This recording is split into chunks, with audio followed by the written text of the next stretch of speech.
Yes. But and that's kind of where I want to start here. It's great to meet you, and I want to begin our conversation with looking at the calendar. It's March 2024. If we go back 4 years ago, how did you survive the pandemic, and how did it change you? That's a great question. I love the pandemic personally.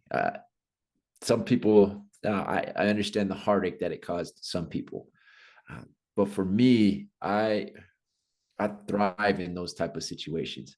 Like it's a challenge to me, and I love challenges. So if we go back 4 years, how did I survive? Well, I did what most people did. I stayed at home. I kind of listened to the regulations, whatever your opinion on those regulations or your opinion on them, but I listened to them. And I just saw it as an opportunity to get better. Like that's how I survived it. I was like, this is a time that not too many people are going to survive. This is going to break a lot of people. Yeah. And the real ones are going to be the ones that can use this time frame and make themselves better, not break themselves. And so that's how I survived. I was working a call center job. So they sent us all home. They sent us with a box and they said, you guys get to work at home now. And I implemented a routine, and that routine was vicious.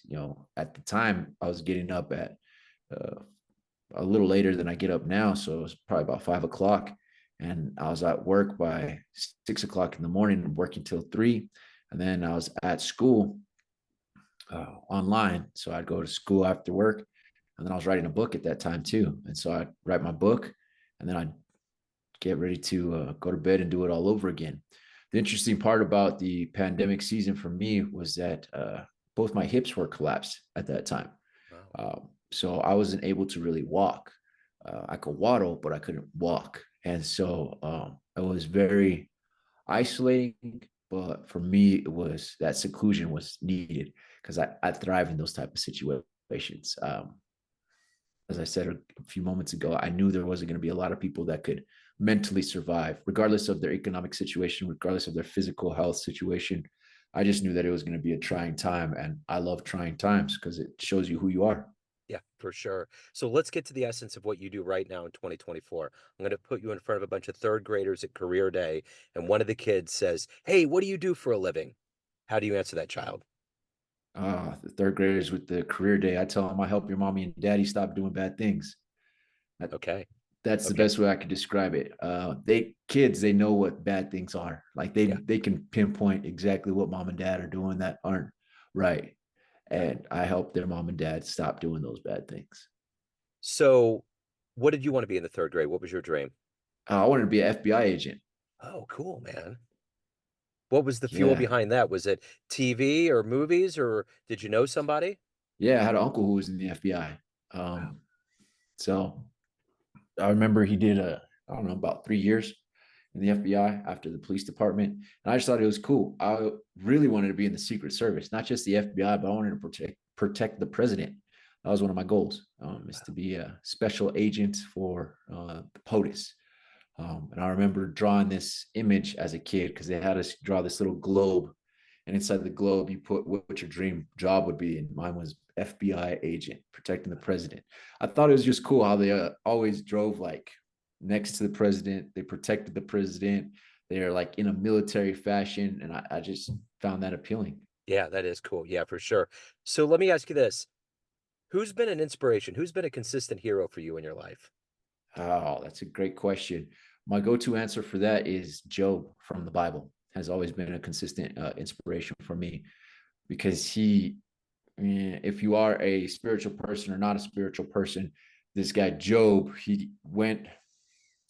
was selected by God to be picked on by the devil. Like that's what people don't get is that guy was like, "Hey, you see my homie Job over there? He's got my back." That's what God said about a human being, and the devil was like, "Oh yeah, you take care of him. That's why he backs you up. If you would actually let him go through some stuff, then he wouldn't be backing you up." God was like, "Oh, go ahead. You can do everything but this." And Job got his health taken away from him. He got his wealth taken away from him. He's got his family taken away from him, and he still held it down. What I would call held it 10 toes down. He didn't switch up on God, and for Yeah. me, that's what I really appreciate about the story. Again, whether you're spiritual or not spiritual, like if you have a homie that won't ever switch it up on you, if you have a friend that won't ever change it up on you, those are the real ones. And so Yeah. that's what I like about the story of Job, is that no matter what the trials or tribulations that he faced, even when the people around him said, "You're screwed, bro. You're JOL, Job out of luck," he was Yeah. like, "Nah, I'm not. I'm good to go." Nice. And he benefited from it significantly. So let me ask you this. If you can meet one person alive on the planet right now that you find fascinating, who would that be? Who would you love to meet and talk to? Oh shoot, man! I've already met the two that I'd love to live. You said right?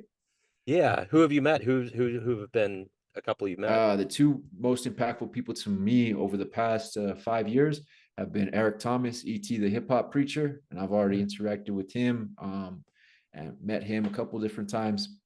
The other one is Wes Watson, and that gentleman is a class act, and I've already met him too. So Nice. those would be the two that I've been able to meet. Just thinking out loud, though, I think John Maxwell would probably be a cool guy to sit down and talk with. Jordan Peterson would probably be another guy to sit down and talk with. Um, yeah, just to meet them, I think would be great. Yeah. So you dispense good advice to people. What's the best advice you've ever gotten? I never applaud a fish for swimming. Okay. Yeah, I get it. yeah. Yeah. Yeah.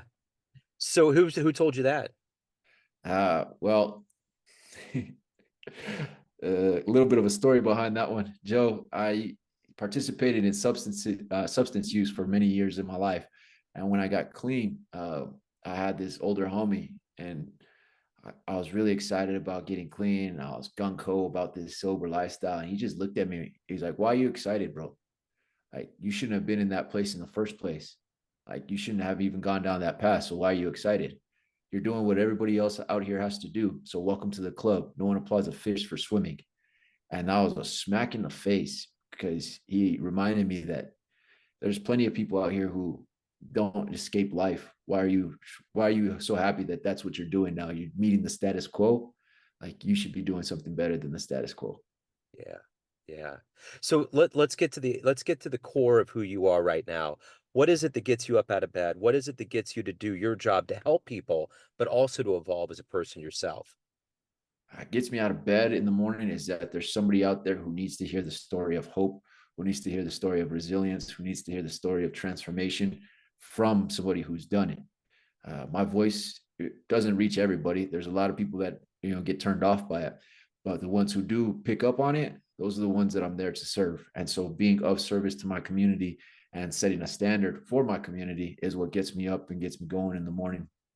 What keeps me going is that there's always a new level to reach. Like, there's always a new standard to hit. There's always a new place to be at. And if I can reach and achieve that, then guess what? My community's uplifted as well.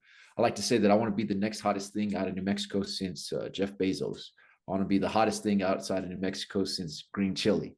Like, that's my goal, is to put a mark on our community that's positive. A lot of times we have some negative marks because of certain behaviors. For instance, the real nationally known one is Breaking Bad. Like, people come to New Mexico thinking that it's a meth town, and I'm not a fan of that. So Right. I want to make sure that I switch up that narrative and represent correctly, and that's what Yeah. keeps me going. To be the best version of myself, to do better today, so that there's a better chance for somebody to do better for their community. Because I'm the best version of me, and I need people to be the best version of them. Absolutely. So of all of the clients that you've had, what's one of your favorite success stories? Hmm. Favorite success stories. All right, we'll call this guy Kyle. Kyle came to me when he was fresh out of rehab. Just got done with his stint, and uh, Kyle comes from a very affluent family. Kyle wasn't able to. Uh, Kyle didn't have money problems. Let's put it that way. And because he didn't have money problems, he had lots of other problems. Like, money could buy his way out of everything, but what money couldn't buy him was self validation. It couldn't buy him acceptance. It couldn't buy him how to justify himself. And so Kyle had a wife and he had two daughters. And Kyle comes to me through his brother in law, is who I know. His brother in law connects us, and Kyle's like, "Hey, will you sponsor me?" I've never been a sponsor in my life, dog. I don't beat the recovery drum. I never did AA, never did NA. I just handle my business. So if you're okay with somebody who doesn't participate in the same program that you do, then absolutely. But if not, you need somebody that runs your same program. I'm not going to be your guy. He's like, nah, my brother says that you're good.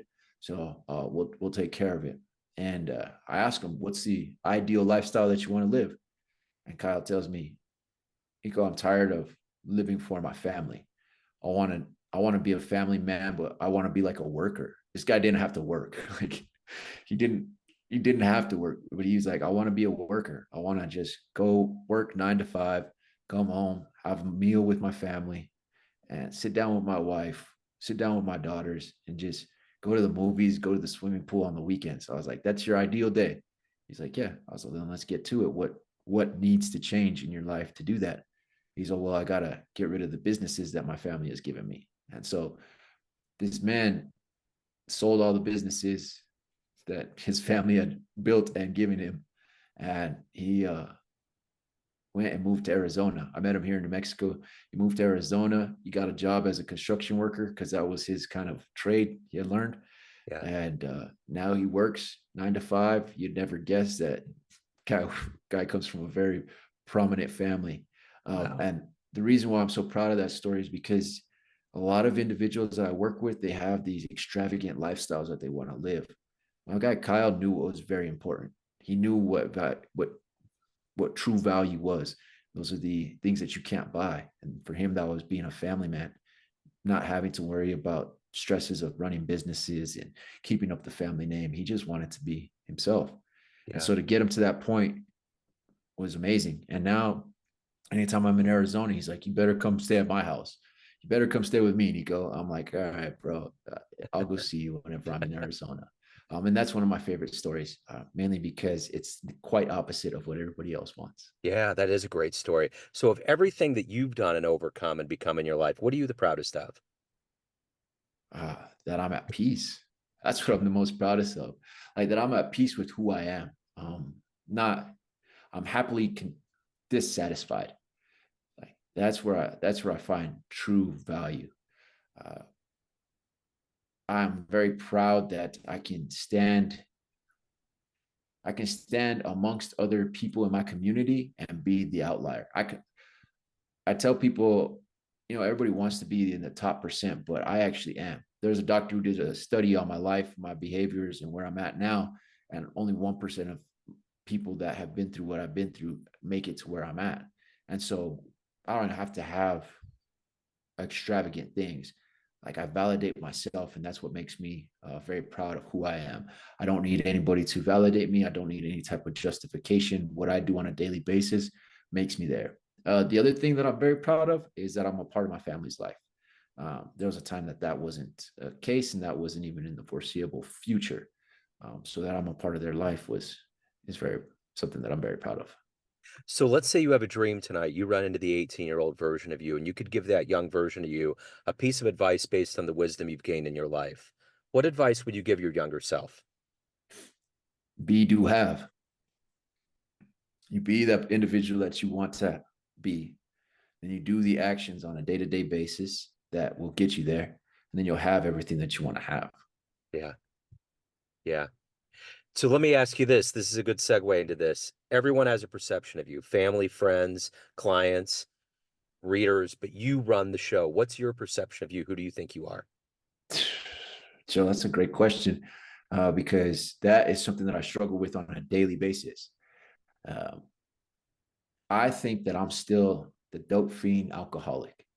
And because I'm still in my head the dope fiend alcoholic, I need to prove to myself each and every day that I'm so far removed from that lifestyle that that person is not even recognizable. And so when I wake up in the morning and I get to my routine, I'm always fighting that image of, hey, dope fiend alcoholic. Because quite honestly, Joe, it might be years in my past, but it's a couple bad decisions in the future, if that makes sense. Yeah. It doesn't take long to get back to where I was. And so that's what I keep in mind. Keep in mind who I was there. But on a positive note, I think I used to coach wrestling. And one of the shirts that I used to have was "Badass isn't an official title, so they call me Coach." And that's how I like to think of myself. I'm a bad dude. I trust myself in any situation, in any circumstances, around any individuals, and that's how I like to see myself. Right on. So if anyone out there wants to hire you, pick up your book, learn more about you, any of the good business, what should they do? They should first make sure that they want to work with me, because I'm very direct and I'm not going to beat around the bush. That's the first thing. Second, you should get a definite plan on what you want. If you can bring to me what you want to get done, just like Kyle, I can get you that. I'll give you the instructions. And then third, you could go to the website, www.nohalonm.com, and apply there, and we'll see if we'll be a good match. I like it. Nico, I love the energy, man. Thank you, sir. Thank you for your story. Keep doing the good work, man. Appreciate the time. Thank you, sir.